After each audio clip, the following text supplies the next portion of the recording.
É muito difícil realmente você diminuir ou você combater o uso de agrotóxicos, o uso indiscriminado, com fiscalização.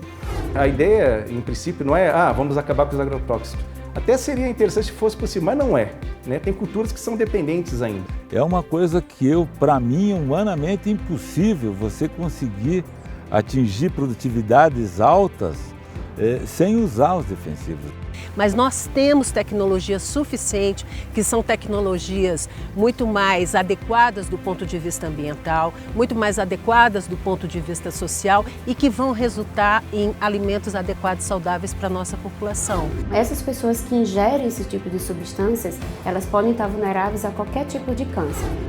Quando eu trabalhava no convencional, eu não tinha vida, eu não tinha saúde. Hoje eu posso dizer que eu tenho saúde. Começa agora mais um Eu Fiscalizo.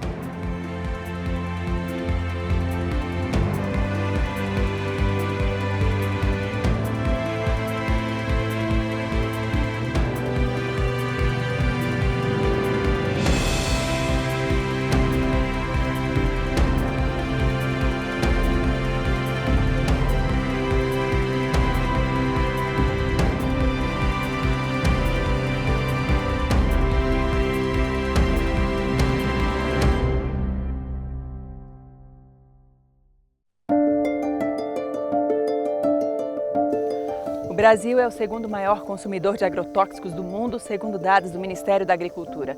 Hoje só perde para os Estados Unidos. Nesta primeira reportagem do Eu Fiscalizo, nós vamos falar sobre o mercado de agrotóxicos no Brasil, o terceiro maior exportador agrícola do mundo. Para você ter uma ideia, em 2018, esse mercado deve movimentar 9,2 bilhões de dólares. E durante 30 anos, o seu Valdir ajudou a movimentar essa economia, né, seu Valdir? Você usava agrotóxico na sua plantação, né? Isso. Eu sou nascido e criado na roça, toda a vida usei agrotóxico, muito agrotóxico. A sua família usava? Usava, minha família durante muito tempo usou muito agrotóxico. Por que vocês usavam agrotóxico? Nós usávamos agrotóxicos primeiro porque não tinha conscientização que causava muito mal.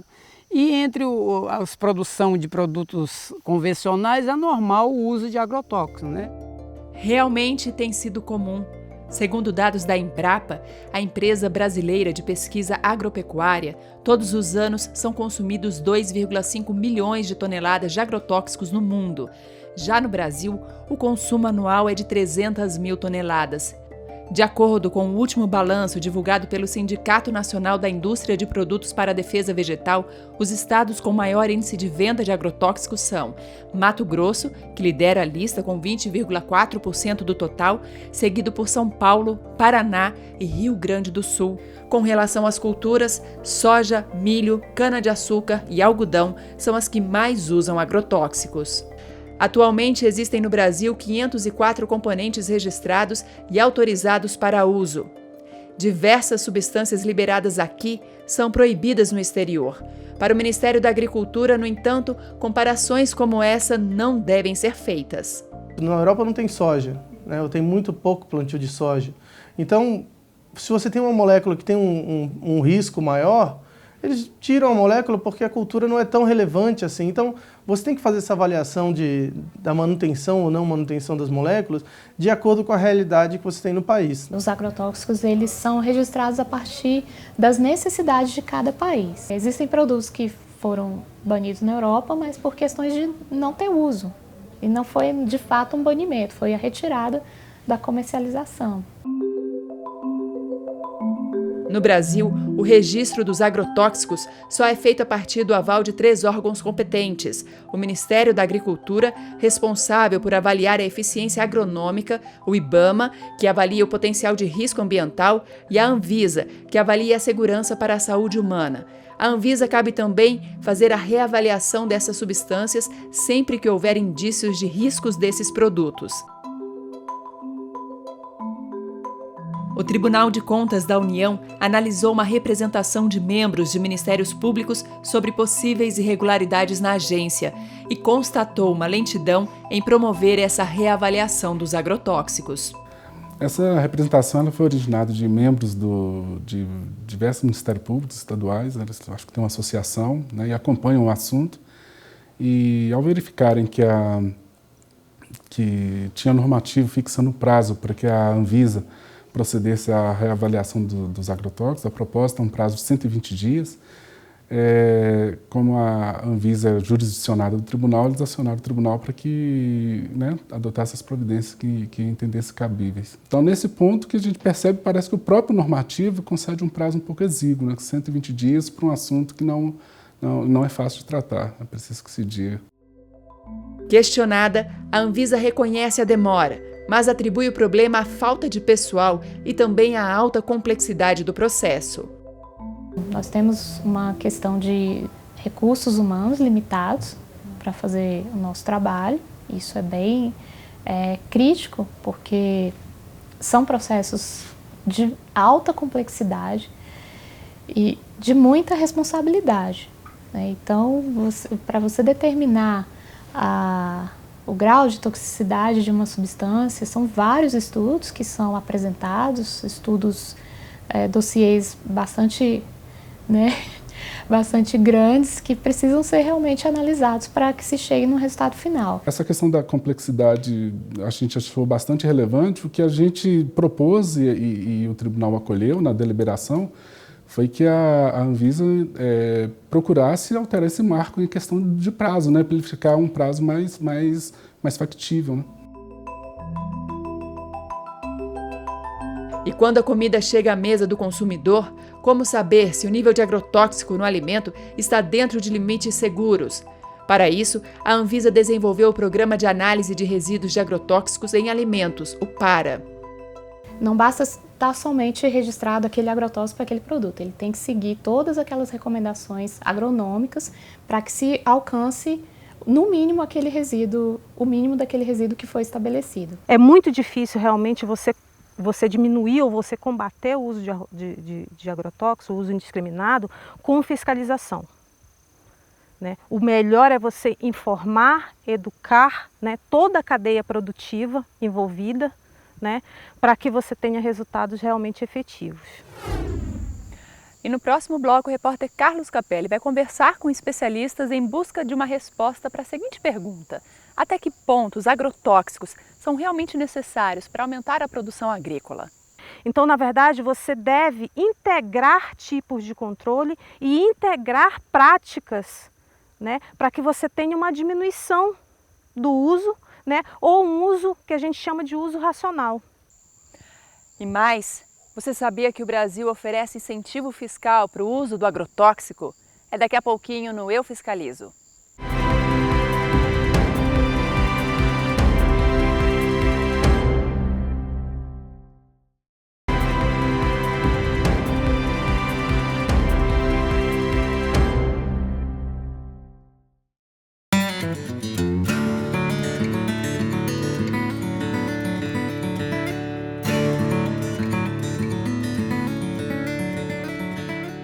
Parece até um ciclo vicioso.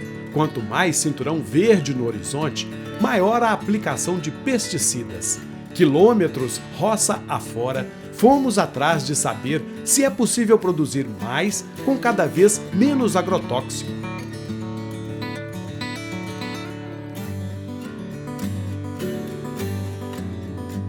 A gente trabalha sob um ambiente tropical, que a gente tem uma proliferação natural maior de pragas no Brasil, e os agrotóxicos são as ferramentas para controlar essas pragas. Então, eles hoje são condição sine qua non para a produção agrícola brasileira. Se retirasse eles, você teria uma perda de produtividade da ordem de 50%, o que a gente entende não ser adequado, né? Os grandes produtores garantem que os defensivos são a garantia da colheita. Mesmo com variedades mais resistentes e tecnologia, uma produtividade mais sacudida dependeria da ação dos pesticidas. Porque a grande produção, ela produz grãos, então ela alimenta as indústrias de ultraprocessados e ela alimenta a indústria da pecuária, né? Na verdade, o que a gente come de variedade vem da nossa agricultura familiar e é ela que precisa ser reforçada, que precisa ser ampliada, que precisa ter uma assistência técnica de qualidade. Pensa numa plantação que nem dá para enxergar o fim. Essa fazenda em Cristalina é uma referência. Tudo neste canto de Goiás parece acima da média. o profissionalismo, tecnologia de sobra e uma área com quase 2.000 hectares produzindo o tempo todo. Soja, feijão, só de tomate são plantados pelo menos 4 hectares por dia e sem veneno, segundo esse produtor, a colheita fica comprometida. Eu acho que talvez até você consiga em pequenas áreas. E em economia, em larga escala, é uma coisa que para mim, é humanamente impossível você conseguir atingir produtividades altas sem usar os defensivos. É um mal necessário para nós. Para amenizar os efeitos, a busca é pelo equilíbrio, como acontece na Vargem Bonita, zona rural do DF.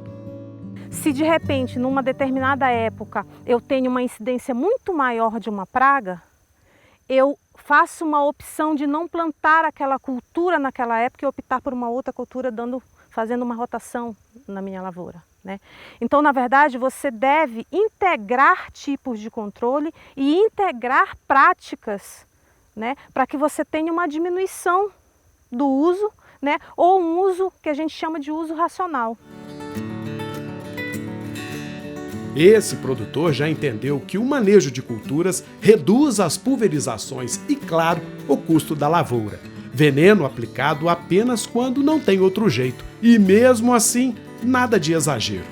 Reduzimos em 95% o uso de defensivos.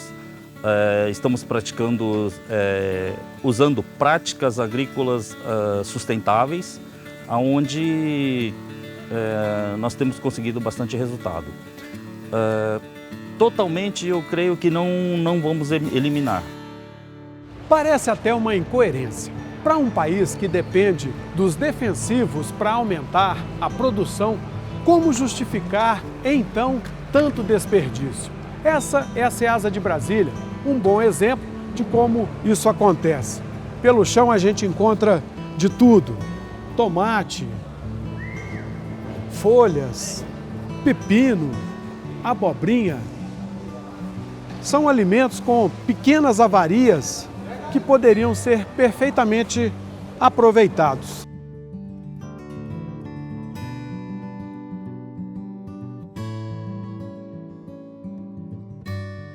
Muitos são os produtos usados no combate de pragas e doenças que estão livres de recolhimento de impostos. 99% dos cultivos brasileiros utilizam os produtos agrotóxicos, os produtos para controle de pragas. Então, fatalmente, a gente vai ter um aumento da inflação, né? Principalmente da inflação para baixa renda, que é quem se alimenta desses produtos. Até por isso, o assunto está longe de um acordo. O pessoal do Conselho Nacional de Segurança Alimentar diz que o vento, neste caso, sopra em outra direção. Quer dizer, é lógico que a gente precisa ter uma qualidade de produção, a gente precisa ter produtividade, mas nós temos tecnologia suficiente, que são tecnologias muito mais adequadas do ponto de vista ambiental, muito mais adequadas do ponto de vista social e que vão resultar em alimentos adequados e saudáveis para a nossa população. O Eu Fiscalizo Entrevista convidou para um bate-papo a Karen Friedrich. Ela é pesquisadora da Fiocruz e também da Abrasco, Associação Brasileira de Saúde Coletiva. Obrigada por aceitar esse convite, viu, Karen? Obrigada. A gente coloca hoje o Brasil como o maior consumidor de agrotóxicos do mundo. Dados do Ministério da Agricultura recente informam que o Brasil é o segundo, né? Hoje perde para os Estados Unidos. Mas o que eles argumentam é que a importância da gente fazer a medição não do consumo por habitante, mas do consumo por hectare. Países como o Japão usam muito mais proporcionalmente agrotóxico do que o Brasil. A gente, como assim, nós somos da área da ciência, a gente se preocupa muito com o método, né? Então, com o método de chegar naquele dado, né? E a gente não sabe de onde que vem essas fontes, né? Então, o que a gente tem de dado oficial já é muito alarmante, porque se por um lado o Brasil ele é grande, a gente também tem grandes áreas de floresta onde não se pode, né, nem utilizar porque são áreas de preservação. Então a gente tem muito mais áreas de preservação do que a própria Europa, do que outros países menores, né? Então essa conta, assim, ela não bate. O que a gente está falando, e a gente acha que reforça que é um dado muito crítico, é o uso por hectare de área plantada, que a gente volta àquela história do consumo per capita, então é um indicador também, né? Então, não é pegar o território brasileiro e dividir o volume por lá, não, é realmente dividir pelos dados de área plantada. Agora é importante a gente lembrar que existe todo um trabalho da Anvisa e do IBAMA, né, de avaliação toxicológica dos agrotóxicos. Sim. Então, quando a gente fala em proibir o agrotóxico, isso não é muito alarmante? Bom, porque é uma realidade, é inegável que é uma realidade, né? No meu mundo ideal, eu gostaria de só comer comida orgânica e beber água sem nenhum tipo de contaminante, mas não é o mundo ideal, né? Isso eu estou falando como profissional de saúde. Bom, então nesse mundo ideal a gente sabe que... Você só come sem agrotóxico? Não, eu tento, mas nem sempre a gente tem disponível. Não é nenhuma questão só de preço, porque existem possibilidades da gente comprar em feiras, direto do produtor, que diminui muito o preço, né? É questão às vezes de disponibilidade, né? Bom, então, nesse cenário, do ponto de vista da saúde, não tem como a gente dizer que só existem condições seguras de uso, né? Outros dados que a gente acha muito importantes, o uso de agrotóxicos tem aumentado mais do que a produtividade, porque a gente tem um estudo mostrando que pegando a cultura da soja, por exemplo, o aumento o número de culturas totais é 190%, em 12 anos se aumentou o uso de agrotóxicos. Se a gente pegar a produtividade, ou seja, o quilo, as toneladas, né, o quilos colhidos por hectare, esse valor é muito menor, né? Para algumas plantações, como por exemplo para a soja, chegou a 9%, né? Quer dizer, é uma desproporção muito grande, né? Isso só mostra o que pesquisadores, né, da área ambiental e da área da saúde e da área da agronomia também, muitos deles, têm apontado que utilizar muita substância química, ele causa uma dependência, né, para aquele modelo de agricultura, porque quanto mais se usa, mais essas espécies de insetos, de ervas daninhas vão se tornando resistentes. Tá? Mas existem muitos argumentos, também de especialistas, que rebatem um pouco esse medo, né, do uso do agrotóxico. Claro que a gente não pode de um dia para o outro parar de produzir esse tipo de agricultura, né? A gente tem que ter uma transição da nossa agricultura e um investimento em políticas públicas voltadas para a economia, né? Para atividades econômicas que têm um maior valor agregado, maior tecnologia, de maneira geral, né? Não, é um projeto de futuro, né? Mas que a gente tem que começar no presente para poder a gente revirar a nossa economia para atividades menos danosas para a saúde, menos danosas para o meio ambiente e que sejam mais valorizados. Karen, obrigada por aceitar participar desse bate-papo no Eu Fiscalizo. E no próximo bloco nós vamos falar sobre as alternativas ao uso do agrotóxico. Até já!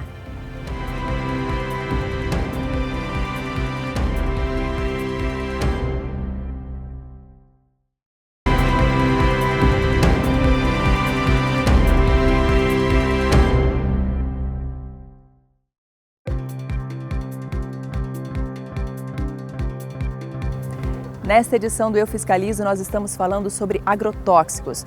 O Brasil é o segundo maior consumidor do mundo. É um mercado grande. Em 2018, a previsão é de que o Brasil movimente 9,2 bilhões de dólares. Tudo que sai daqui é fruto da produção livre de qualquer defensivo. Seu Valdir se considera literalmente um bicho do mato. Nasceu neste sítio, na zona rural de Ceilândia, a 25 quilômetros de Brasília. E depois de 30 anos na agricultura convencional, ele resolveu mudar. Eu dormi veneneiro e acordei agroecológico. Quando eu trabalhava no convencional, eu não tinha vida, eu não tinha saúde. Hoje eu posso dizer que eu tenho saúde, hoje eu tenho vida, o conceito é completamente diferente, tudo de bom. Quando a gente chega em uma propriedade que produz alimento orgânico, já percebe logo a diferença. A mata fechada, essa terra, por exemplo, tem 8 hectares. 5 deles foram divididos em pequenas frações. E a gente percebe também que está tudo cercado por mata. Na verdade, tudo isso que acontece acaba sendo o abrigo dos inimigos naturais das pragas que atacam a plantação. Ainda tem outra vantagem. Essas plantas também acabam sendo mais uma fonte de renda. Está aí um belo café que já está pronto quase para ser colhido. As 25 variedades cultivadas na chácara colaboram para uma natureza sustentável. Assim, a cebolinha divide espaço com o rabanete e tá tudo beleza. Se a lagarta ataca a folha da couve, a vespinha vem e logo dá um jeito no estrago. A prova mais clara de que controle biológico funciona. Predadores, quando associados ao manejo de pragas e doenças, reduzem a necessidade do uso de agrotóxicos. Esses são os laboratórios da Embrapa Hortaliças na capital do Brasil. Aqui se faz o cruzamento entre espécies compatíveis que podem se transformar em inimigos naturais. Esse termo praga, para mim, eu não acho. Para mim é um conceito muito pesado. Eu prefiro chamar meus bichinhos de herbívoros e carnívoros, um que controla o outro porque faz parte da cadeia alimentar. Então é só aprender a conviver com a terra e dar tudo que ela precisa que os alimentos vêm saudáveis, bonitos. Os grandes produtores pensam diferente. O controle biológico, garantem eles, funciona bem, mas em áreas menores, onde são cultivadas plantas diversas, de variedades distintas ao mesmo tempo. Uma lógica bem diferente do que a gente vê aqui no interior de Goiás. As fazendas são enormes e para pulverizar lavouras a perder de vista, as ferramentas são muitas. A máquina que mais trabalha no campo é essa aí, e tem pulverizador de todo jeito. A mistura, em alguns casos, é preparada até em carreta-pipa. Na hora da aplicação, a nuvem de veneno também vem do céu.